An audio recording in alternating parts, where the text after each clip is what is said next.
This is where you as the leader are kind of protecting, if you will, our language and our methods. That's another part of this phase. What we're asking you as the leader to do is to protect that. Welcome to the D3 Discipleship Podcast, a podcast about the language and tools that help to create a culture of intentional discipleship in your church. We are excited that you're joining us today and hope that you enjoy what you hear. Well, hey, everybody. Welcome back to the D3 Discipleship Podcast. My name is Ray, and alongside me is my co-host, Katie Ketzner. Good I got it straight out of the gate that time. Great. And so welcome back to the podcast. To remind you, the purpose of this podcast is to coach and equip you to lead your best in discipleship. And we are on the audio waves, and we're on the video waves. Finally, we're back. The YouTubes, as the kids call it. Are they really? No, I don't think so. But we're glad you're with us. Yeah. On that note, just a side thought, I was at dinner last night and we, my husband and I were talking about something. About the restaurant. And I was like, this is a really, and then I was like, hip place. Hip and he's place. Like, did you really just say hip? And Yeah. like, it was a joke. Mm-hmm. He's like, no, it wasn't. You'll have those things that happen as you get older because you're still like much younger than I. I know. So I'm way younger than Ray. Yeah. So you'll have those moments where you're like, man, I am old. It was kind of a joke because I had said something the day before that was really old lady-ish, and he definitely called me out on it. And so I was kind of playing with it, but then also in my head, I'm like, what is the word for this place? Because I don't want to say cool. It's too overplayed. And then I was like, it's lit. Oh. It's fire. Yeah. Mm-hmm. Dope. Yes. No cap. All that. No, I refuse. Yeah, wow. Yeah. I refuse to say that. Me too. In fact, me too. Yeah. But hey, so today we are jumping into phase 3. Yeah, because we are our D3 pathway. But what are we doing? We've been doing like a back to school theme. Yes. Recently. Yeah. Because all the kids are going back to school, and so we decided what a great opportunity to go back to the basics and just do a little bit of a recap for, new listeners or new leaders who have just stepped into this pathway that we're on. I mean, leading it. And just a good reminder for us all. Yeah. So we're doing back to basics. So we're going over the D3 pathway. And the last few weeks we've done P1, which is stories, getting to know your people, all of that with the benchmark of abiding. And then we went on to transformation, P3. I keep trying to say D. I don't know. P2. I was gonna wait. I was waiting. P2, you caught which is transformation. Yep. We talked about the tools, and so today is like Ray said. Red said P3, which is competency. That's right. And so we'll be jumping in today and talking about that a little bit. And so here we go.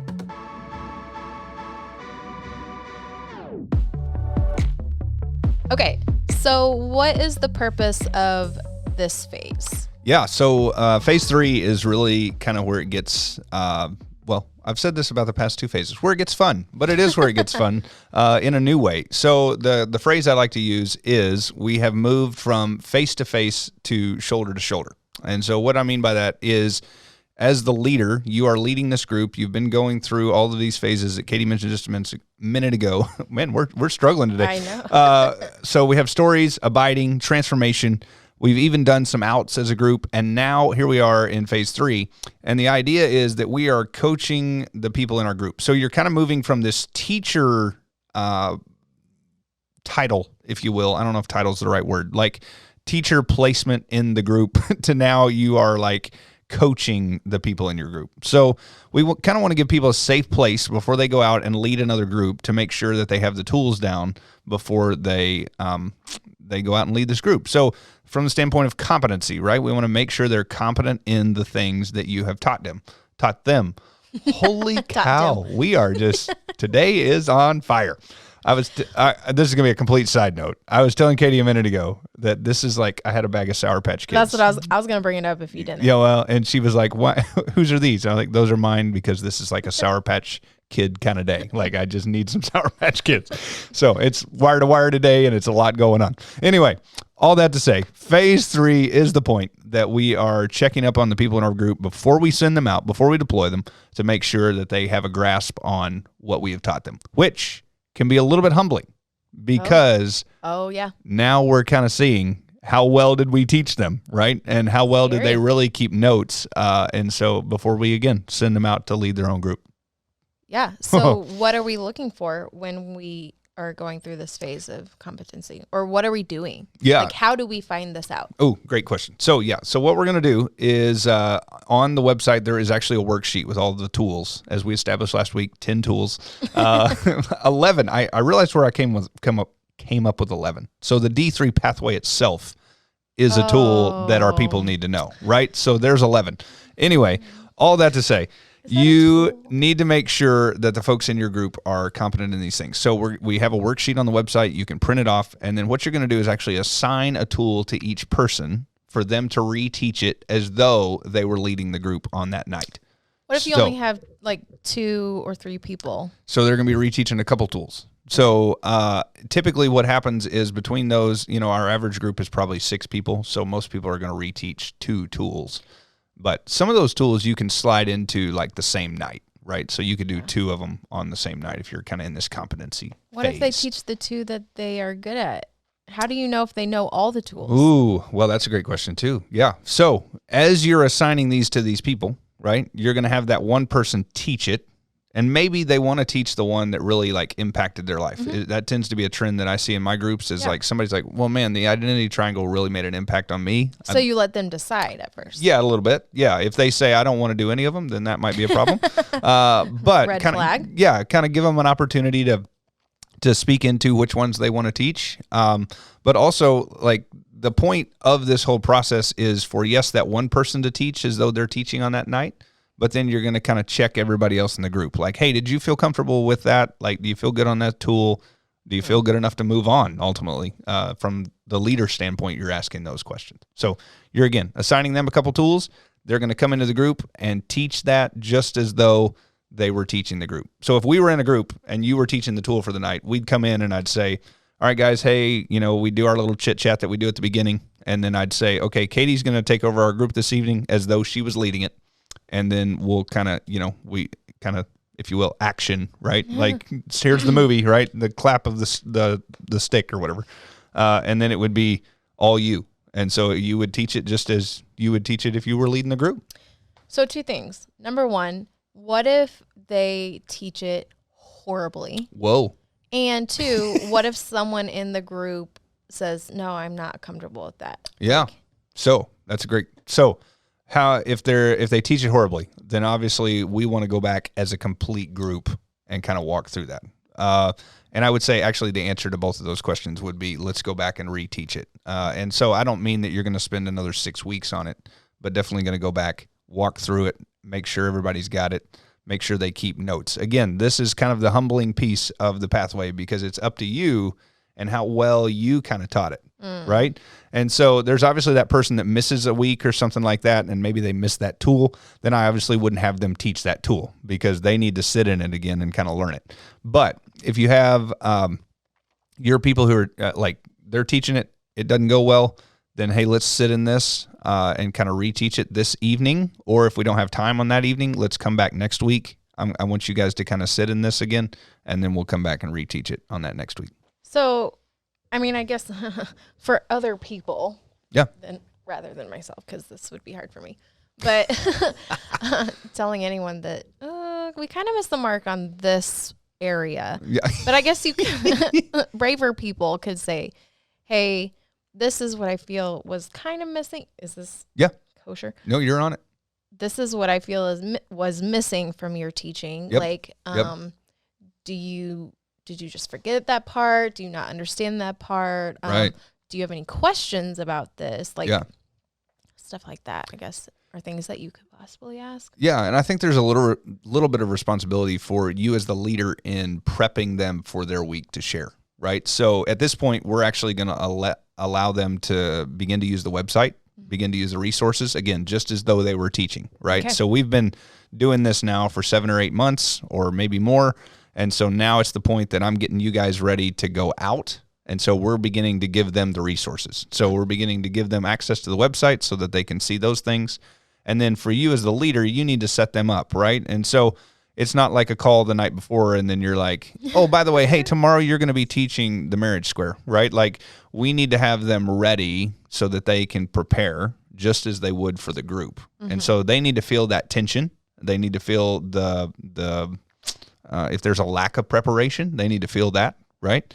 And so, but again, you addressed it perfectly. If you get to the end and they miss something, hey, did you miss that because you're nervous? Did you miss that because you don't have it in your notes? Did you miss that because you just didn't even think about it? Like, what were those things? But again, this is where you as the leader are kind of protecting, if you will, our language and our methods. That's another part of this phase. What we're asking you as the leader to do is to protect that by saying, if they come in and they draw the marriage circle, I don't know, whatever, right? Like that's not a thing. So, hey, we're not going to do that. And we're asking you to step in front of that and say, hey, we're not doing that. All right. So when do they get the playbook? So they get the playbook at deployment. Okay. But the website is very, very similar to the playbook, right? Okay. And so if you're sitting out there and you're a brand new leader and you're like, I deployed and I don't have a playbook, let your campus discipling leader know. If you're a D3 Network church, let me know, and we'll get you some playbooks for sure. But yeah, that's another great resource for you to keep notes in and keep track of things and all that. Yeah. Yeah. Okay. So we give them the website resources. Yes. We either ask or assign tools for them to teach. Yep. They teach, you give feedback, you ask questions about it. And then when you feel like we're good to go, what is the benchmark to move on to deployment? Yeah. So the next benchmark for them is people of peace. So the idea behind people of peace is that they are beginning to look for people that they might have in their group. And so a couple ways they can begin to look for those people would be Sunday mornings and just general conversation in the lobby. I would say also if they've just made connections through serving or doing something like that. There's opportunity in city groups. If they're in a D group, it's a stretch maybe that they're in a city group at that point, but we're encouraging them to begin to look for those people of peace that might be somebody that's going to be in their group. Yeah. And this is newer. I think we've talked about that. I'm sure we have. Yeah. But this is newer than that. Oh, my word. These words today. What in the world?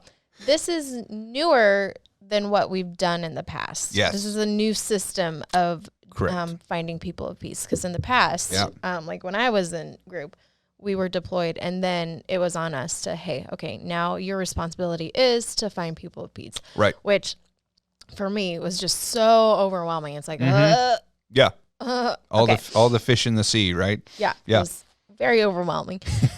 So I really think this is a great piece of the puzzle. Yeah. To help those people. Yeah, and what we had happening was we had people who would get deployed, right? They'd get out of their group, and then they're like, kind of like you said, like feel overwhelmed. I don't know who, I don't know where.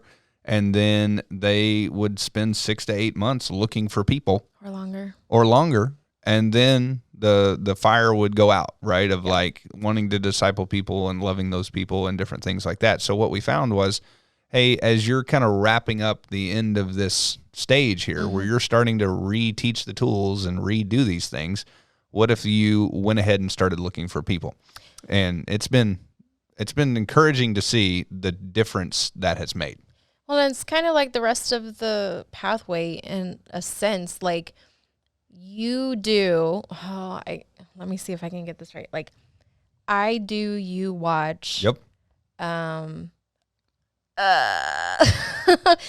know the next step. I don't know the words, but then you start letting them lead by your side, and then you like help them, and then they lead on their own. Yep. What's the saying for that? I was running that through my head as you. I was laughing like because I was crazy. No, I do. I do. You watch. I do. You do. I watch. Yeah. Because I'm watching you. Yeah. No, I don't think that's right. No. You do, I help.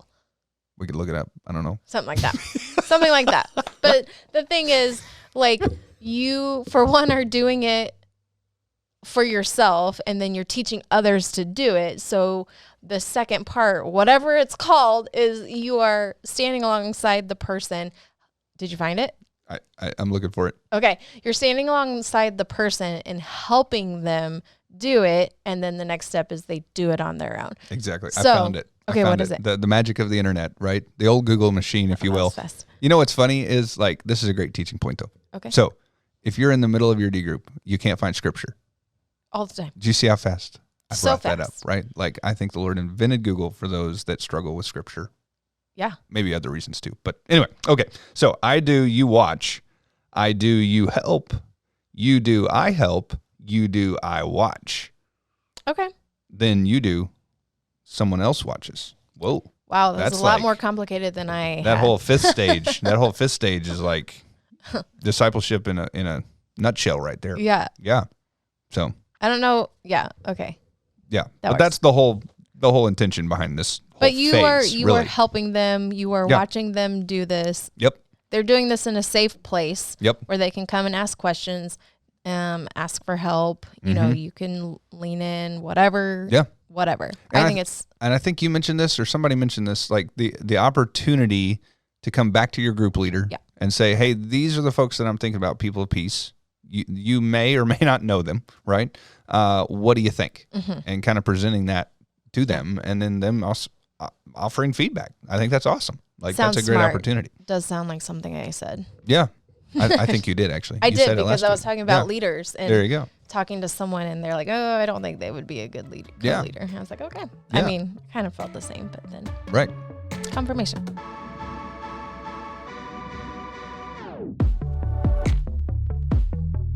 Okay, so in talking about people of peace, what should we guide our people to look for as people of peace? Yeah, so I think there's a couple things to look for and a couple things to not get caught up in. Okay, so the first thing to look for is like this idea that you're going to spend 8 to 12 months with these people. So if there's like some tension or some grit there, It's probably not going to get better, it's not probably going to get better. especially when you start Yeah. trying to lean in. Yeah, and what can happen there is that you get to this place of going, well, I can fix them or I can help them be better people, and it's like that's not our intention of discipleship. Our intention of discipleship is to lead them to Jesus and Jesus make them better. So I think we have a tendency sometimes to look at that and go, well, I'll just fix that problem. And it's like, whoa, that's not why you need to step into a discipling relationship with somebody. The other thing I think that you need to look at or be aware of is like, do they lean in when you speak, right? So is it reciprocated when you share something with them? Do they respond to the advice that you give? And again, not that we give advice in discipleship, but you're going to be pointing them towards scripture that is going to be the direction that the Lord is pointing them towards, right? You're going to be giving them kind of this, you are going to be leading them. So do they follow you when you lead ultimately? And then the other one is, are they hungry for discipleship? Like, this is an easy one. If you meet somebody and they're like, man, I'd love to be in a D group. And you're like, hey, we kind of click, like those folks are a lot easier to work with than somebody that you drag into a D group. Because those people you drag into the D group are the ones that really don't want to be there. Yeah. And they're like struggling to be there. Man, I'd rather have a group full of people who are hungry to be there and excited to be there. And then they catch the fire of discipleship and they're even more hungry to be there. And So- how do you find that out Ooh, beforehand? well, typically just from the responses that they're saying, right? Things they're talking about. I think if they're hungry for the Lord, then there's oftentimes they're hungry for more growth. They're hungry for more discipleship. But yeah, I think you can always ask a couple different questions as well to those people. Like, hey, I'm thinking about leading a group of people that are getting together. You don't even have to put it out there as discipleship, but like, hey, I'm thinking about getting this group together. Would you even be, would you have the capacity for that? Like, I think that's a great place to start with some people is like, do you have the time? And really what you're asking is, would you adjust your time to be in my D group or be in a group of any kind, right? Because sometimes people hold on to their time so much that they're like, well, I could never do that. I don't. But other people, when they're hungry for it, they're like, well, yeah, I'll make that a priority. So I'm a little confused, honestly. Okay. So we talk a lot about people of peace, but then also I feel like in past episodes, we have talked about like some people don't necessarily have to be your person of peace. Yeah. Like if you're co-leading and Right. like you have a mixture of some people who are your people. Yeah. Like how does that work? Because ultimately, like in my mind, yes, you want to know that you can get along with these people. Right. I mean, that just seems like a given. Yes. But I would say that one goes to both leaders. You need to be able to get Yeah. along with the people. Yeah. Yep. But if they are clearly hungry for the word Mhm. and like willing to step in Mhm. and you approach them and they don't seem turned off by the idea. Yeah. Could you just interpret that as a person of peace, or does it need to be deeper than that? But because like if they are already hungry, Yeah. I feel like they're already open to your leadership, especially if they say yes to Yeah. coming in. No, I think that's a great point. They are. They're ready to go. So it Yeah. doesn't have to be super complicated in looking for Right. people of peace. Exactly. Because I feel like I make it complicated. Yeah. I think we all can. Yeah.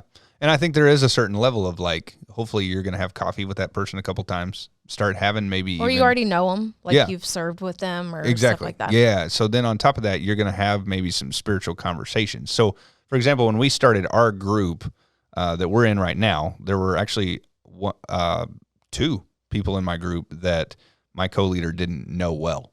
Right. And so we're looking at leading together, and I was like, hey, I think these guys would be great for our group. And so he actually ended up having coffee with each of them, right, just to make sure. And there was actually in the very beginning. Now that I had one that I was like, I like this guy. I think he'd be great, person of peace for me. What do you think? And it was like a quick, this is not a person of peace for me. And so he actually ended up not being in our group. And so we made that decision to go, okay, I see how that might affect the dynamic of the group.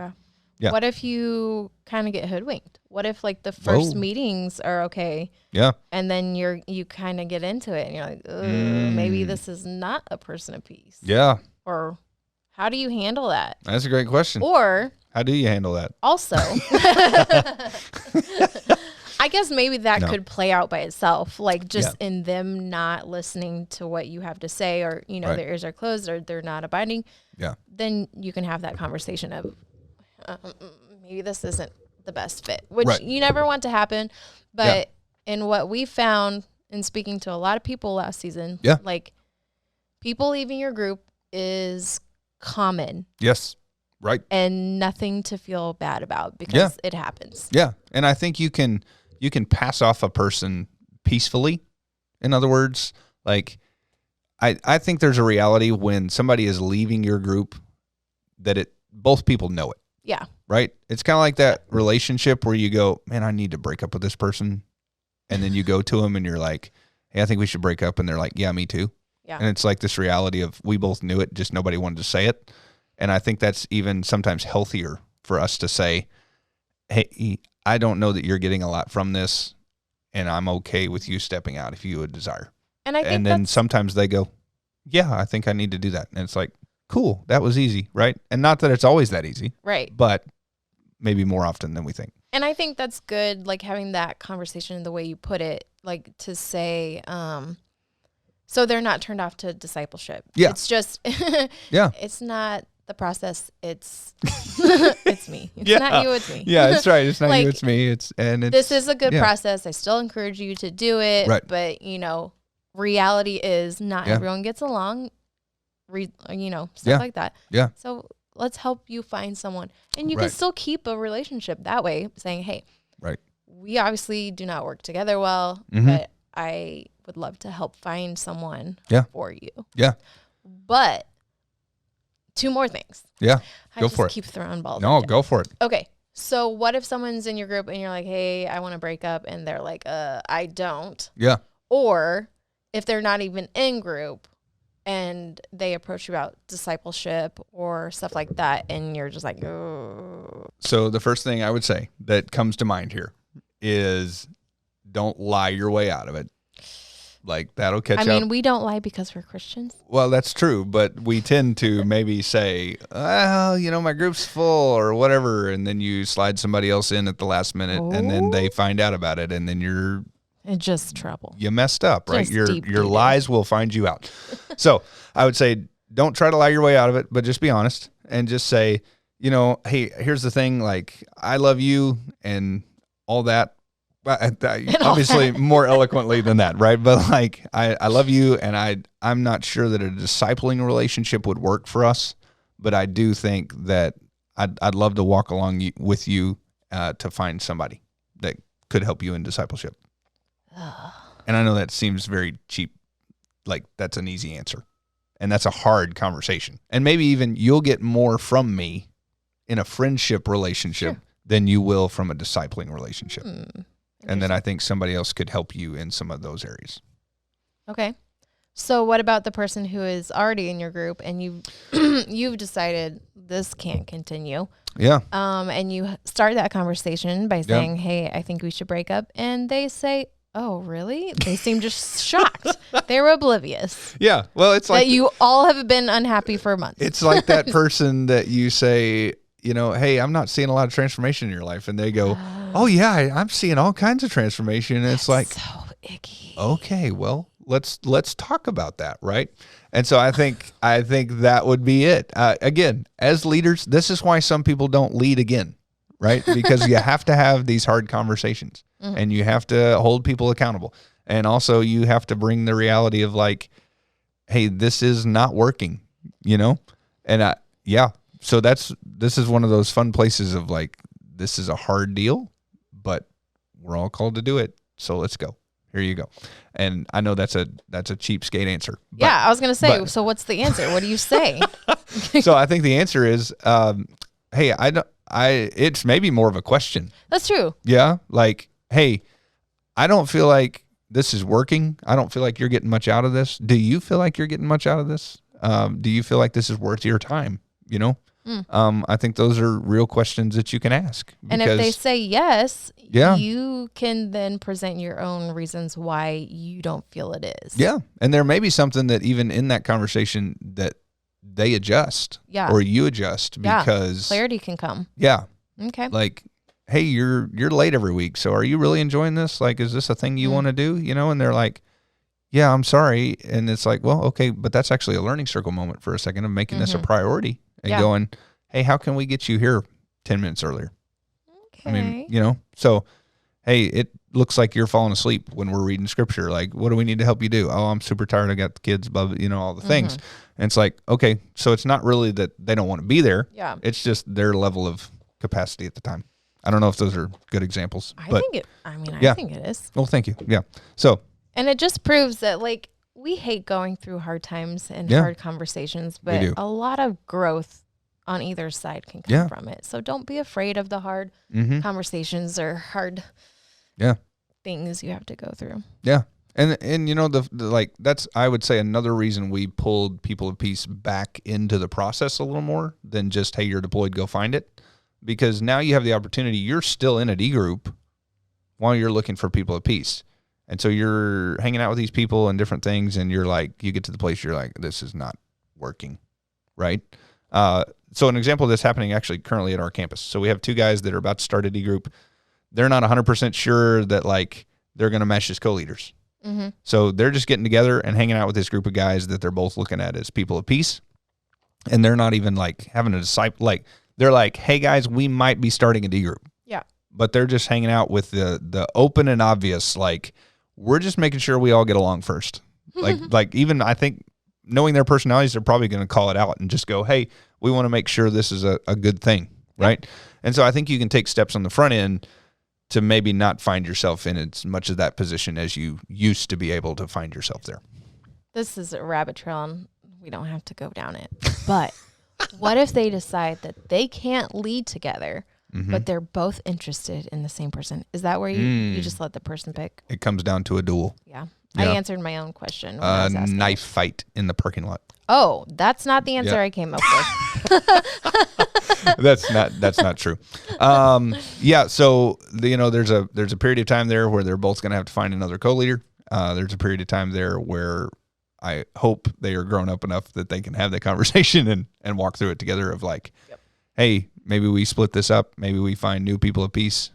Maybe that person, either one of them has other People of Peace that they didn't want to invite in yet. There's a couple different scenarios there. Yeah. All right. But that's a So they go through and they start finding people of peace. And then like when they start, okay, so here's a question. Yeah. That is the benchmark. So is it, if everybody has found some people to lead, is that then when you can go into the next phase, which is deployment? Or that's a good question. Is it just putting it into practice and like getting your feelers out, or what are we looking for? Yeah. So I think from the benchmark standpoint, we're encouraging them to begin looking. I don't know. There might be one or two situations that were very unique where I've been a part of a deployment party and somebody goes, I've already got my group and my co-leader. Oh. Right? Like that's happened. I say rare, like it's happened twice, Tell I think. me who. I will off here. So, but then it's like, okay, let's double check that, make sure that's good. You're not rushing it. But more than likely, it's like they're also a part of a city group. They've been getting to know these people and they're like, they're ready. Right. Yeah. And so that's again, very unique situations. Typically it is, these are the people I'm thinking about. I've had a couple conversations, like that's good enough for me. Right. If you've started the process. And also from that standpoint, we'll talk about this more next week when we talk about deployment. But the idea is, if we're deploying them out, there's a couple different areas or places that we want them to go as a deployed leader at New City Church, right? Oh, yeah. So from that standpoint, I want them to, what I'm hearing and listening for as a deployment rep is that they have a plan, right? So if they're looking for people of peace, then cool, you're looking to go in a discipling group. If you're looking to lead a city group, then I have a plan of, I've already talked to, I'm hoping to start this group in or this date, right? So it's like, okay, you're not just going to be deployed and sit. Like that's mainly what I'm looking for as a deployment rep at the deployment party, different things like that. Okay, so what some listeners or viewers might be thinking, because that's kind of what I'm thinking is, okay, so if this is the benchmark to the next phase, you're already basically ready to start a new group. So how long is, which we'll talk about this more next week. Yeah. Like this seems like it's going to go fast, and you're right. Like the last phase is not a super long phase. Right. So we'll talk more about that next week. Yes. But if you were to, we use a square as our shape, but really from a timeline standpoint, our sides are not equal. Right. So we're like, however long it takes everybody to tell their stories, then transformation would be a really long side. Yeah. And then competency would be kind of about the same size as stories. And then deployment phase 4 is like this little at the bottom, right? It's like this little really just, it's like the sending out and the deployment party. And that's really all that is that phase. Yeah. So you're drawing really close to the end. Like the landing gear's coming out, we're coming down. So next week's podcast might be really short because no, there's a lot to talk about in deployment. Oh, yeah. Yeah. So. Oh, that's true, because you got to talk about the deployment itself. Yeah. And stuff like that. Yeah. Okay. So that's what we're going to talk about next week. Spoiler. Yes. Yeah.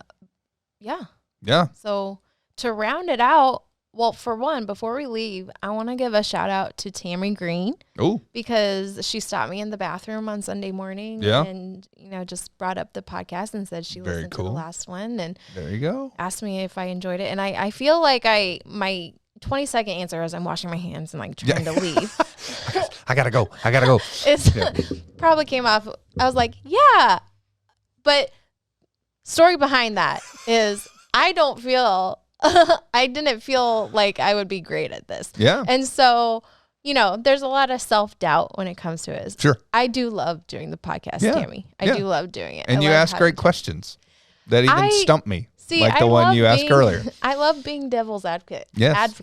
I love it's perfect. I love stumping people. Yeah. Because I'm not the one being stumped. Yeah. So. Well, you were successful today.